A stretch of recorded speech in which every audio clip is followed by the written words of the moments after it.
The palace did not announce it with trumpets, statements, or ceremony. It happened in silence, behind closed doors, with one signature, one revised list, and one name missing where it had always been expected to remain. Camilla was not warned. Charles was not prepared. And William, calm and deliberate, had just made the kind of decision that changes the temperature of a monarchy forever. Before we go deeper into what this really means for the royal family, make sure to subscribe so you don't miss a single update. Camilla read the page once, then read it again. Her eyes did not rush. Her hand did not shake, but the stillness around her changed, because the Queen Consort understood exactly what had been done.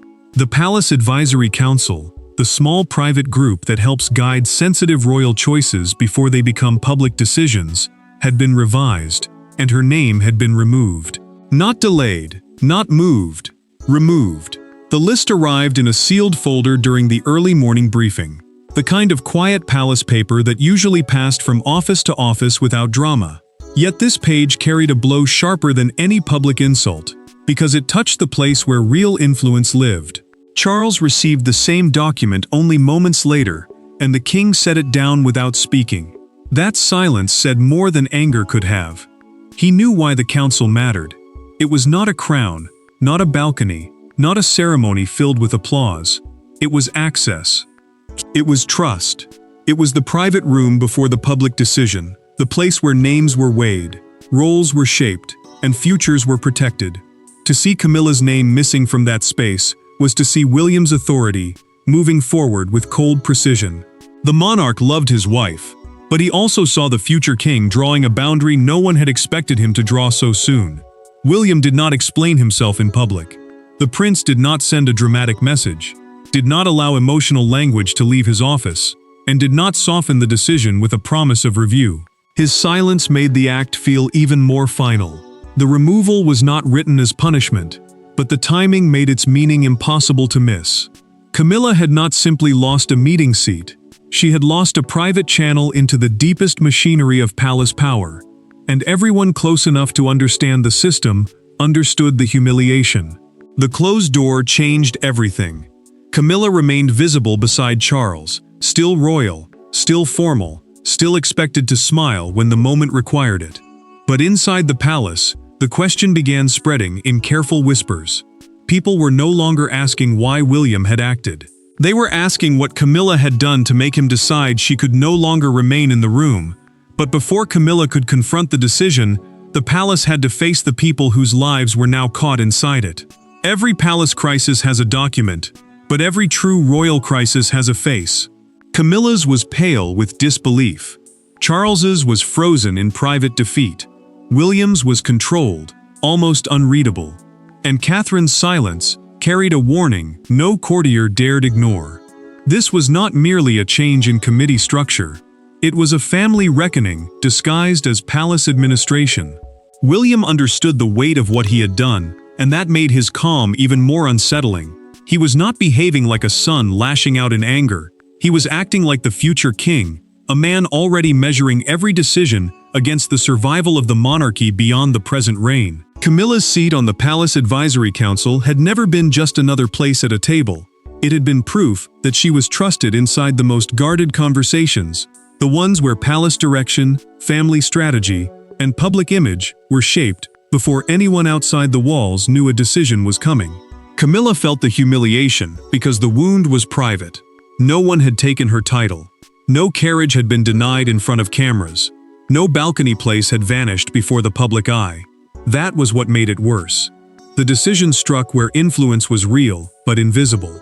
She could still stand beside Charles, still smile when duty demanded it, still carry the appearance of royal strength. Yet behind the doors where the monarchy planned its future, the Queen Consort had been quietly reduced. The silence around the decision made her feel smaller than any public rebuke could have done. Charles carried the pain differently. The king was not only watching his wife sidelined, he was watching his son become powerful enough to do it. That truth cut deeper than the document itself. He knew William's judgment now carried institutional weight, because the palace was no longer only protecting the present. It was preparing for the next reign. Every advisor understood that the prince represented continuity, and continuity is the one force the crown fears losing more than comfort. Charles could feel the balance shifting, and he could not stop it without creating an even greater fracture.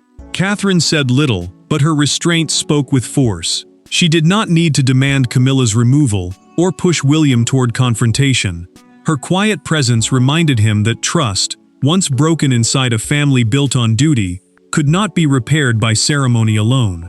A senior aide later noticed William stop outside a briefing room, his hand resting briefly near the door before he entered. In that pause, he seemed to choose not just the next sentence, but the future shape of the royal household itself. And still, behind every controlled face and careful word, one buried incident kept returning. It was the moment no one could fully erase, the moment that changed William's patience into resolve. And that hidden incident began weeks earlier, in a room where one private remark turned into the point of no return. The decision did not begin with a headline. It began with a locked-door meeting, a tense exchange, and a sentence William could not forget. Long before Camilla saw her name missing from the council list, something happened inside the palace that hardened the future king's resolve. Those present later remembered the silence afterward, more than the words themselves. William had entered that private Windsor strategy meeting, determined to keep the conversation calm. The meeting was meant to focus on George's future royal duties, the carefully planned public responsibilities that would one day prepare the young prince for life, closer to the crown. In plain terms, royal duties are the official appearances, charitable work, and ceremonial roles expected of senior family members.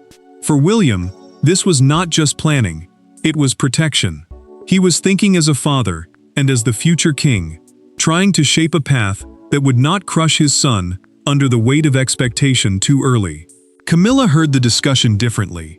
She believed the pace of William's planning risked making Charles's reign feel temporary before it had fully settled. The queen consort saw herself as defending the king's position, guarding the authority of the present monarch from being overshadowed by the next. Charles listened, uneasy but silent, while Catherine studied William closely. She knew when his calm became dangerous. She knew the difference between patience and restraint. And when Camilla questioned whether he was moving too quickly, Catherine noticed his hand tighten against the table, a small gesture that carried more warning than any raised voice. William did not explode. That was what made the moment colder. He let Camilla finish. He allowed the room to hear every word. But when she suggested the Palace Advisory Council should balance William's instincts, the sentence landed like a challenge to his judgment, his fatherhood, and his future reign all at once. The council, a private group used to shape sensitive royal decisions before they reached the public, had suddenly become more than an advisory body. In William's mind, it had become a risk.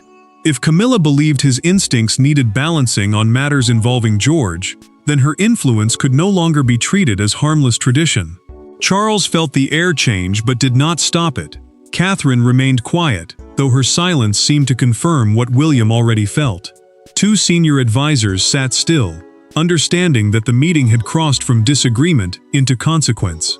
Afterward, William asked for every advisory role to be reviewed. He did not name Camilla in that moment, but one aide understood immediately, whose position had moved under scrutiny. The future king had not shouted. He had not threatened. He had simply begun the process. Camilla later learned what followed from that room, and humiliation turned into fury. She did not ask whether there had been a misunderstanding. She did not request a softer explanation. She demanded to see William face to face, because she knew the quiet paper decision was about to become a confrontation neither side could soften.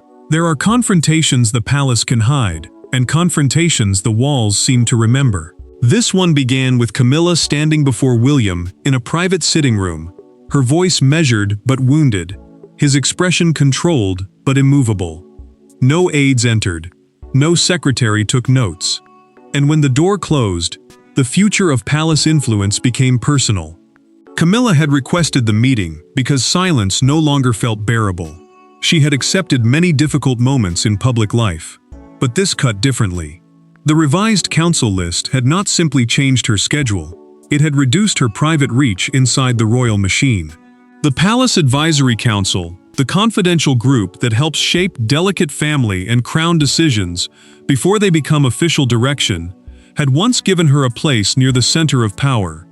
Losing that seat without warning made the queen consort feel as though years of loyalty had been folded away like an unwanted page.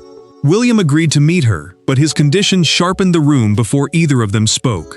Charles would not be present. The king, who might have softened a sentence or steadied an emotion, would remain outside the exchange. That made everything clearer and crueler.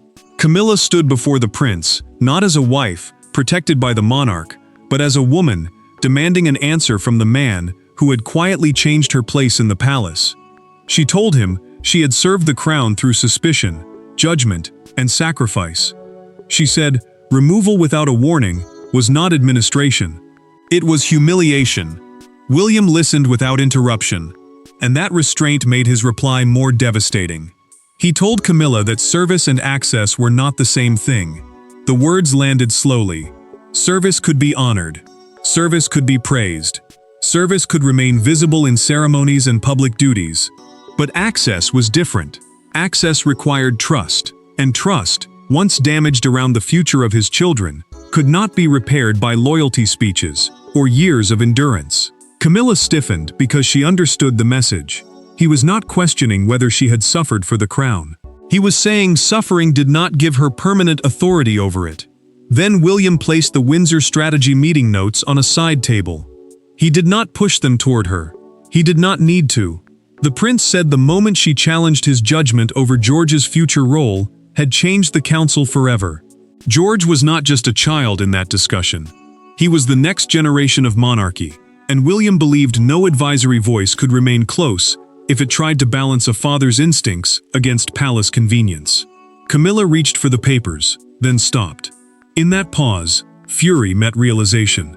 William was not inviting debate. He was delivering a final decision. When she left, Charles was waiting nearby, and the look on his face revealed he already knew the decision would not be reversed. But the confrontation only exposed the question everyone feared most. Who now truly held power behind palace doors? Power in the monarchy is not always carried by crowns. Sometimes it sits in revised minutes, private recommendations, and the quiet acceptance of those who know the future is already arriving. William did not need to raise his voice. He did not need public approval. He needed only the machinery of the palace to recognize what everyone could feel. William's decision moved through the palace with a force that did not need noise. The Palace Advisory Council was not a public stage or a ceremonial honor. It was a sensitive internal circle where reputation, family tensions, ceremonial choices, and future planning were shaped before the world ever saw the result. That was why Camilla's removal mattered so deeply. She had not lost decoration. She had lost proximity to the room where the monarchy quietly decided how to survive its next storm. Charles felt the contradiction like a weight pressing against his chest. He was the king, yet he could see his son's influence becoming harder to resist with every passing hour. William was no longer only the heir waiting behind him. The prince had become the figure courtiers looked toward when the future of the institution came into focus, especially where George and the next generation were concerned. Charles understood the danger of fighting that shift too openly. If he defended Camilla too fiercely, he risked making the palace look divided. If he accepted the decision too quietly, he left his wife standing alone inside a humiliation neither title nor ceremony could erase. A senior courtier saw the truth before anyone said it aloud. Charles read the final advisory memo in silence, and sadness moved across his face more clearly than anger. The memo used careful palace language, but its meaning was sharp. Council membership, it said, had to reflect future constitutional clarity. The phrase sounded formal, but everyone inside the system understood it. Constitutional clarity meant the monarchy's future chain of authority had to be clean, disciplined, and trusted. It meant William's judgment over the next reign could not be softened or challenged by private influence that he no longer accepted. Catherine's name did not appear as an author. No one could point to her signature or claim she had drafted the words. Yet her quiet presence beside William made the decision feel steady, not impulsive. She had watched the pressure build. She had seen how quickly family concern could become institutional risk. and William, strengthened by that silence, allowed the memo to stand without apology. The future king was not acting out of temper. He was drawing the structure of the monarchy he intended to protect. Camilla began to feel the consequence in ways that cut deeper than a public announcement. Palace staff updated meeting schedules. Briefing folders changed direction. Invitations narrowed. Her absence appeared in the smallest spaces, and those small spaces carried the harshest message. The first consequences did not arrive in speeches, but in empty chairs, changed invitations, and one woman realizing the palace had already moved on. Nothing wounds quite like routine continuing without you. The next council briefing began on time. The papers were distributed, the chairs were filled. Only one place remained silently changed. Camilla was still in the palace, still beside the king, still visible to the world. Yet behind the polished doors where influence lived, her chair had disappeared. Camilla noticed the absence before anyone dared explain it. Her morning papers arrived as usual, neat, prepared, and arranged with the same careful discipline that made palace life feel untouched by emotion. But one folder was missing, the council briefing folder. The quiet packet that had once told her where private decisions were moving no longer appeared with the rest. The Palace Advisory Council, the private group that shaped sensitive choices before they became wider royal direction, had not merely removed her name from a list, it had removed her from the rhythm of power. Camilla asked an aide if the folder had been delayed, and the question seemed to freeze the room. The aide lowered their eyes, searching for a safe answer, and finding none. That small hesitation told her everything. No announcement had been made. No official explanation had softened the change. Yet the practical order had already gone out. Advisory material was to be redirected away from her office. Sensitive notes would no longer pass across her desk. The queen consort could still receive ceremonial updates, but the hidden machinery of decision-making was moving around her now, not through her. Charles found her later in a silence that felt heavier than anger. The king saw the untouched cup of tea near her hand and understood the wound instantly. Camilla had survived public judgment, hard headlines, and years of being measured against ghosts from the past. But this was different. This was not public hostility. This was private exclusion. It told her that the palace could keep her visible while quietly shrinking her influence, and that contrast cut deeper than any open confrontation. Charles wanted to comfort her, but even he could feel how little comfort remained when the decision had already become routine. William's absence from the room somehow made his control feel stronger. A meeting schedule circulated later that day, listing the prince, Catherine, and senior advisors for succession planning, while Camilla's office received only ceremonial updates. Succession planning meant preparing the future order of royal roles, duties, and responsibilities before the next reign arrives. In simple terms, it was the roadmap of power, and Camilla was no longer being invited to help draw it. Courtiers understood quickly. They stopped seeking her view on sensitive family matters. They became careful with what they shared. The palace did not need to say she had lost influence. The new behavior said it for them. Camilla felt the change in every pause, every redirected file, every polite answer that gave her nothing. Charles felt it too, but his pain moved in another direction. He knew the schedules, the folders, and the missing chair were only the surface. The deeper fracture was between him and his son, between the monarch who loved his wife and the future king who believed the crown had to be protected from divided counsel. Yet the true turning point would not come from staff or schedules, but from one private conversation between Charles and William. When father and son finally stood alone, the palace machinery fell away, and only the wound remained. For all the palace protocols, the crisis eventually came down to two men in one quiet room. Charles was not speaking as a monarch when he looked at William. William was not answering as a rebel when he looked back. Between them stood Camilla, Catherine, the children, the crown, and years of unspoken strain finally pressing toward the surface. Charles asked for the meeting because the matter had gone beyond files, folders, and council language. He did not want aides present. He did not want formal notes taken. He wanted to speak to his son without the machinery of the palace turning every word into strategy. The king understood that Camilla's removal from the Palace Advisory Council The private group that helped shape sensitive royal decisions before they became public had wounded her in a place no public title could protect. She was still honored outside the room, still visible beside him, still expected to carry herself with royal strength. But behind the doors where trust mattered most, she had been discarded. William listened, and for once, the future king did not rush to defend the decision. Charles told him that Camilla felt publicly intact but privately erased. The pain in his voice softened the air between them, because this was no longer simply about influence. It was about marriage, loyalty, age, and the cruel moment when a reigning monarch realizes his power cannot shelter everyone he loves. Charles knew William had acted with purpose. He knew the prince believed the crown needed cleaner lines of authority, yet knowing the reason did not make the hurt easier to bear. A wife could understand politics and still feel abandoned by it. William answered with care, but not surrender. He told Charles he was not trying to punish Camilla. He was trying to protect the future from divided influence around his family. The prince spoke of George, of the next generation, of the danger of allowing private counsel to shape decisions that belong to parents and future sovereigns. Succession, in simple terms, meant the order in which royal responsibility would pass from one generation to the next, and William believed that path had to be guarded before pressure distorted it.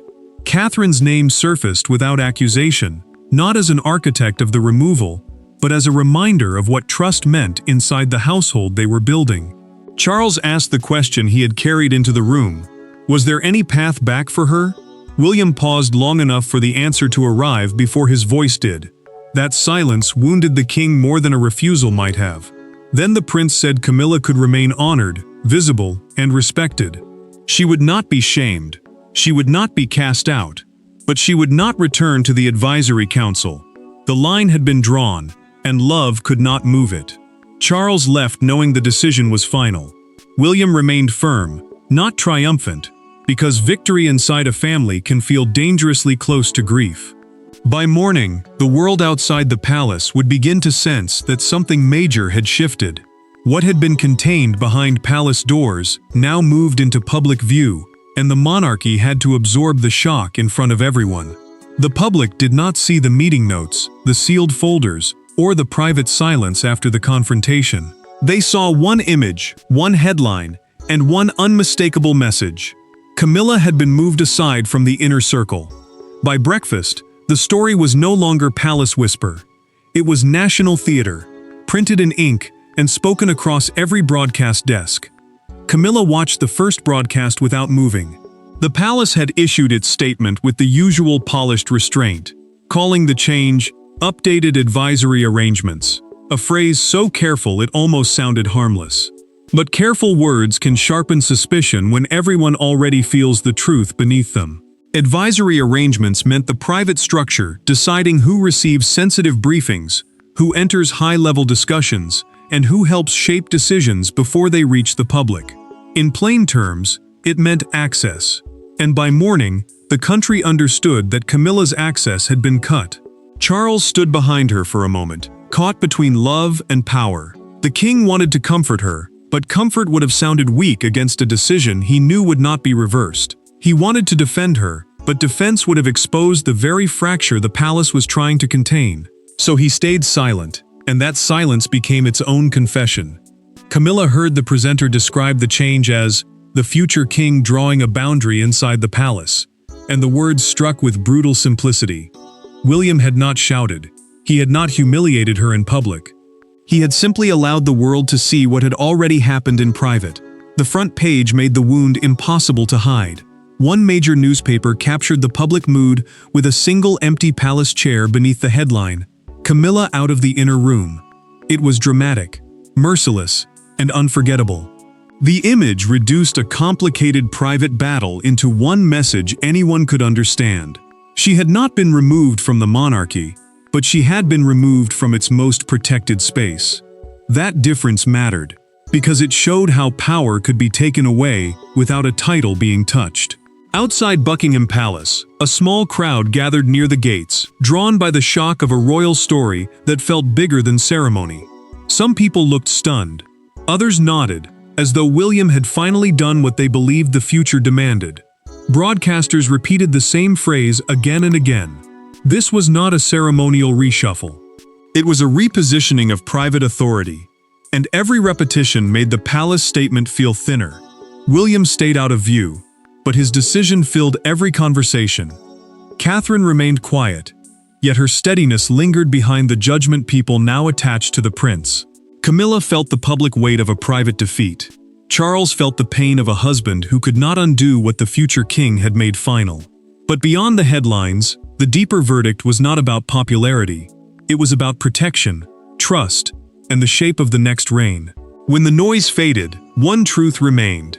This was not merely Camilla's loss, but William's clearest declaration of what his reign would become. In the end, the most powerful royal decisions are not always the loudest. Camilla was not banished. Charles was not overthrown. William did not stage a rebellion. Yet something irreversible happened. A line was drawn through the heart of palace influence, and everyone understood what it meant. The monarchy had chosen its future over its old compromises. Camilla carried the wound with the kind of public composure the palace had always demanded from her. She still appeared beside Charles, still held her place in royal life, and still wore the calm expression expected of the queen consort. That title means the wife of the reigning king, a role that brings status, duty, and public visibility, but not automatic control over the monarchy's private decisions. And that was the cruel difference. Camilla still had status, yet status without influence felt like a crown locked behind glass. She could see power, she could stand near it, but she could no longer touch the private machinery that shaped it. Charles accepted the decision with quiet sorrow, because the king understood the deeper meaning before anyone explained it to him. William had not attacked him. The prince had not humiliated the monarch for the sake of victory. He had simply outgrown the need for permission. That was the pain Charles could not escape. A father wants his son to become strong, but strength becomes harder to celebrate when it arrives by drawing a boundary around the woman he loves. The monarchy had survived because each generation eventually learned to step forward. Now Charles was forced to watch that lesson unfold inside his own family. William stood firm because the future demanded a narrower circle of trust. Succession matters, meaning the decisions connected to how royal responsibility passes from one generation to the next could no longer be shaped by divided influence. Catherine's calm presence beside him became the symbol of the new order. She did not need to speak loudly. She did not need to claim credit. Her steadiness showed what William's future monarchy intended to become: disciplined, protective, and unwilling to blur family loyalty with institutional control. Together, they represented a quieter power, one built less on comfort and more on clarity. The empty council chair became the lasting image of the entire rupture. It proved that the palace could remove power without removing titles, and that influence could vanish while ceremony remained untouched. Camilla had learned the limits of proximity. Charles had faced the cost of transition. William had stepped fully into the role of guardian before becoming king, and the monarchy had chosen clarity over comfort. And with that, the palace doors closed on one era of influence, while William's future monarchy quietly opened before the world. Thanks for watching. Please don't forget to like and subscribe, and we will see you in next one.